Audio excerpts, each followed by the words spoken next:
My name is Salim, and this is a story from our village. Today, I'm going to tell you a story that will amaze you. It's about how a strange creature helped a little boy named Firuz. He had no one in this world, no mother, no father, no relatives. But when he came to school, his hair was always neatly styled, his clothes were always clean, and his lunchbox was always full of delicious food that made anyone who saw it hungry. He was also an excellent student. He excelled at everything, even his studies. That's why everyone watched him and envied him. I, too, began to wonder what this boy did, who took care of him, who cooked for him, and where his parents were. I observed his habits for several days. I felt that he always came to school at the same time, but he never tired of seeing anyone. If you're visiting the channel for the first time, please subscribe. And don't forget to like, share, and comment on the video. There was a strange gentleness in his words and a deep serenity in his tone. There was a silence in his eyes, as if he were hiding something.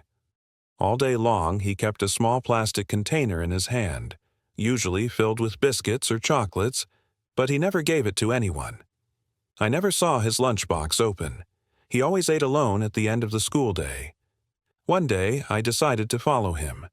That day, he left school and took his usual route to the edge of the village. There was an old ditch, and beside it, a broken tree, surrounded by so much wild bushes that no ordinary person would dare climb it.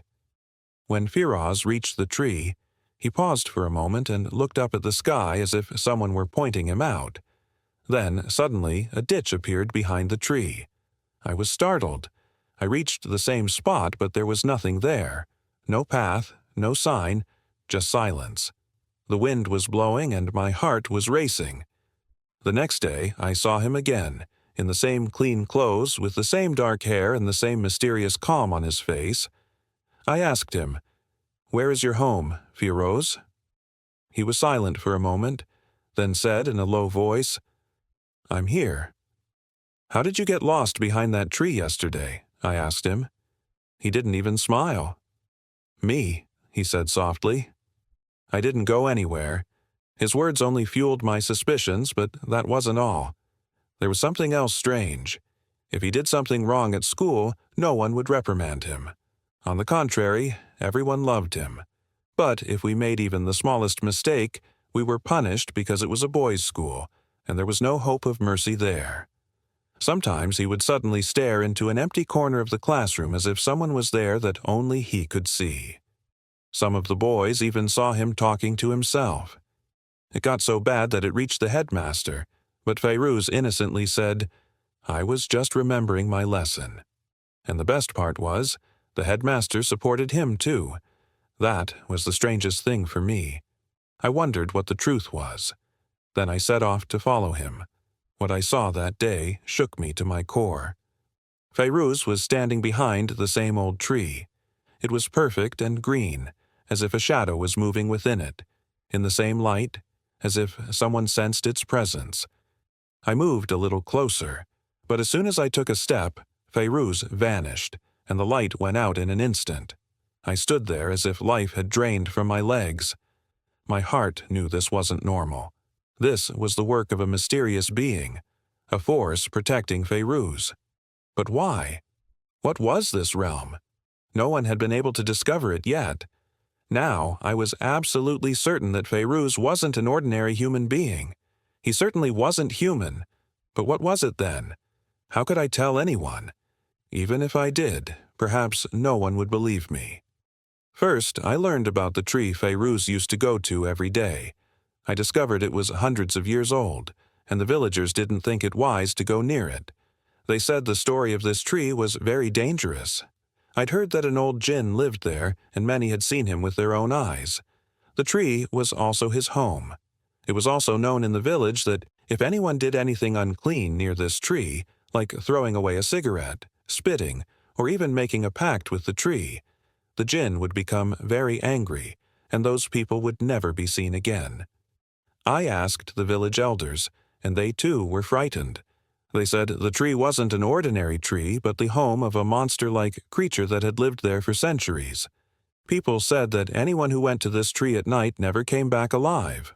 One elder even said that the jinn took many people to their world, a world where time and space didn't exist. These things weren't just strange. The people's stories were even more astonishing. Some said that a witch lived with her legs turned upside down, coming out at night to hunt. Others said she clung to travelers, and when she was satiated, she let go and followed someone else. My soul trembled at the mention of this story, but only one man said it. Most people were still talking about the old man. Then an old man said that Feiruz came to this tree because he was a friend of this creature, and the creature had brought him there for a special purpose. My anxiety grew when I heard that he had been chosen for this purpose. How could an ordinary boy be friends with a creature from another world? I watched this tree for several days. One night a faint red light appeared there, and from this light emerged a shadow. Gradually the shadow transformed into the shape of a boy. It was Feiruz. At that moment, only one thought crossed my mind. This boy wasn't human. He had taken the form of this creature, or perhaps the creature had taken his form. But the question was, if this was true, why had Feiruz come to school? Why had he met people there and then disappeared? Where had he been? The next day, at school again, he spoke as if everything were perfectly normal. He said, "We have 5 rooms in our house. I have my own room. I have lots of toys. I have nice clothes. Yes, I don't have parents, but my grandfather takes care of me." At that moment I thought, who is my grandfather? Where is my house? Where are my toys? He didn't say that the grandfather was the same child. He said that he was my grandfather. I said that I would befriend Feiruz. Perhaps a secret could be revealed through open conversation. Feiruz was very secretive, but he didn't befriend anyone, as if someone had forbidden him from getting close. I helped him for 2 or 3 days, and I talked with him, and then one day he said, "Feiruz, I wanted to be your friend." He paused for a moment and said, "If you befriend me, you'll get into trouble." I smiled and said, "No problem. I really want us to be friends." He said, "Okay, I'll ask Grandpa and tell him." That's the way things are. My heart raced. Who was it, Grandpa? Was it a person or something else? That same night, something happened that changed my life. I was in my room when my mother suddenly walked in. She said sternly, "You're acting completely differently these days. Get a grip. Don't befriend anyone for money. It's not a good thing." I was shocked. How did my mother know I was befriending her for money? How did she know? She left the room after saying that. I stood there, stunned. I'd put the food in the kitchen, but my mother had disappeared. I asked Dad. Papa looked at me in surprise and said, "Your mother, my boy, went to Grandma's house this morning. She was sick. I fainted after hearing this. And then the person who just entered my room wasn't my mother at all. Who was it? Was it the same one who pretended to be my mother in front of me and explained that she was watching me? I've been having very disturbing dreams at night. I didn't speak to Feiruz for 2 days, but one day he came to me and said, 'Will you come with me to my house?' I was shocked. He said with a slight smile, 'Hey, come on, you're not that bad. I spoke with Grandpa. He said you can come.' Now my heart is beating. I once agreed clearly. You're a bad person, but I don't know why I agreed. Maybe it was because of Jagyasha, or maybe it was coercion mixed with fear. I just asked him a question. Let's see if anything happens to me. Feiruz just said that. If you're with me, there's nothing to be afraid of." Then we walked together. It was the same path, the same old path leading to the same tree. But this time something strange happened there. We had just reached the tree. It was a very large door that began to open gradually. Before I could understand anything, Feiruz took my hand and said, "Come on, don't be afraid." And we went through the door. As soon as we crossed, my steps stopped. This place was nothing like our world, but it wasn't frightening either. It was incredibly beautiful. Its beauty was enhanced by the trees and plants that shone with an unusual light on either side. The color of the light constantly changed from their leaves, sometimes light blue, sometimes green, sometimes gold. The air was fragrant. It was as if the scent of earth, rain, and flowers had all come together. I heard soft music in the distance. It was as if the air itself was humming. I was immersed in the magic of this place. Feiruz walked silently, and I followed behind him, observing everything in wonder. We were one. We reached the large door. There were shiny stones around the door. Feiruz slowly opened it, and we went inside. What I saw filled me with utter amazement. The place was like a palace room, with shimmering balls hanging from it like beads. From them, everything was as if someone had built it with breathtaking beauty. To one side was a large cabinet, but it wasn't an ordinary one. Hundreds of toys were stored inside. Wooden horses, remote-controlled cars, colorful blocks, teddy bears, dollhouses, toys from all over the world. I looked at Feiruz in amazement, and I saw him smile and say, "These are all mine. This is my room. This is where I live." By the window, there was a garden with brightly colored flowers in bloom and a small lake with vibrant fish swimming in it. This world was not like ours. It was a world of silence, a world of peace. Then, suddenly, Feiruz said, "Come, I'll show you another place." That strange look returned to his eyes. We moved toward a small door in the corner of the room, and this time I felt that this journey was the beginning of a real mystery. When we stepped through this small door, another new world opened up before us, a world even stranger than the first. Sometimes it was light blue, sometimes pink, and sometimes it shimmered like gold. Feiruz moved silently forward, and I saw this enchanting view behind him. It was as if we weren't walking on the ground, but on a magic carpet. With each step, the ground shimmered slightly, and the surrounding sounds gradually faded into silence. In the center of the hall, there was a field resembling a garden. Unique flowers bloomed there, their fragrance reaching the heart.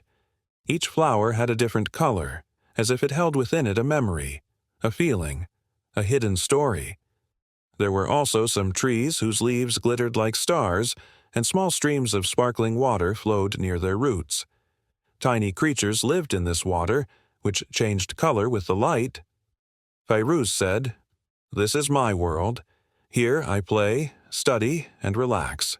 Here no one can disturb me." I asked in amazement, "How is all this possible?" A smile spread across my face. He had given it all. The one who brought me here had said so much. I asked, "Who said so much?" Feiruz was silent for a moment, then his eyes widened. He didn't answer. We walked to one side of the hall. I went to the corner, and there was a large room where all sorts of toys were kept. I picked one up. It was so beautiful that my heart was filled with joy. "These are all mine," Feiruz said. "This is my safe room." "Do you always live here?" I asked. He smiled. It was unsettling in the safe room. Maybe yes, maybe no. It all came down to him.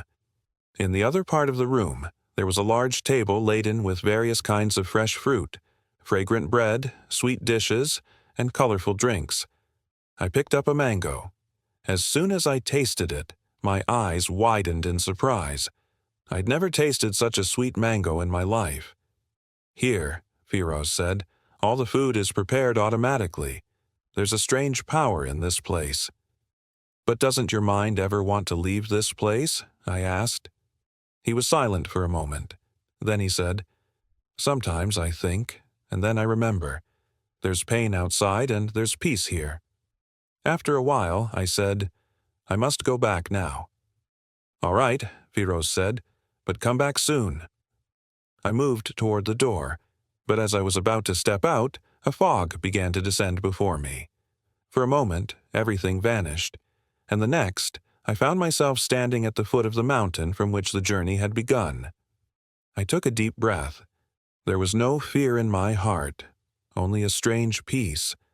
I was now convinced that Ari Rose was not human, but he was not evil either. He had come into this world by pure will. That's it. This world is like a kingdom, a world beyond reality, a world where the jinn have granted him a place.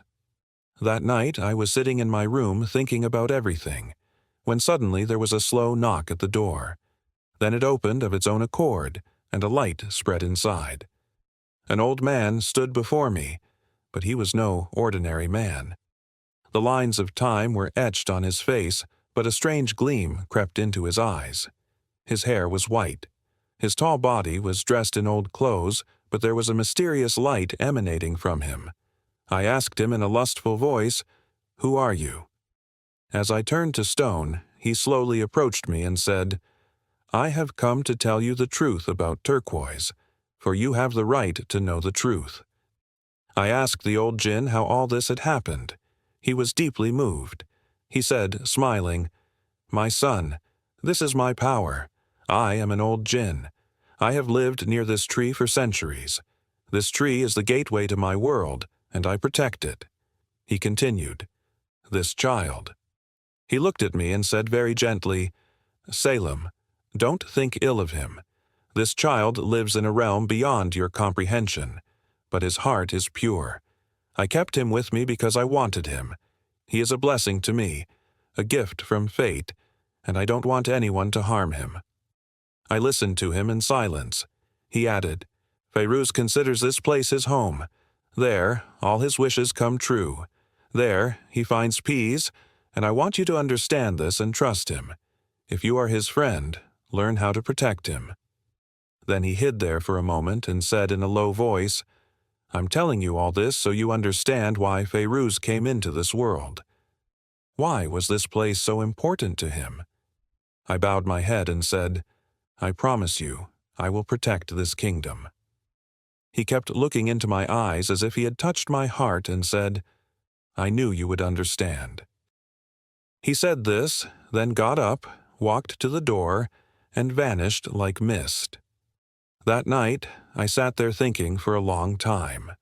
Now I knew Feyruz's wisdom, and there was no room left in my heart for anything but friendship and trust. I never visited Feyruz's world again, but my friendship with him deepened. I never profited from it. One day, my mother became very ill. Her condition was so bad that the doctor said, "You were exhausted." But overnight, my mother recovered completely. I felt as if some mysterious being had helped her. That same night, I realized that the help of this old corpse might have been. Perhaps that is why they are always dangerous and should be feared. But Feyruz and this old corpse taught me a truth. Not all creatures are evil. Some creatures also protect me. As time passed, I grew up, and Feyruz began to gain. He lived. Feyruz had grown up too. He was now a good person, a good job and high morals. We sometimes met him, his life happy and his smile bright. He was still a man of few words, but that old mysterious sparkle remained in his eyes.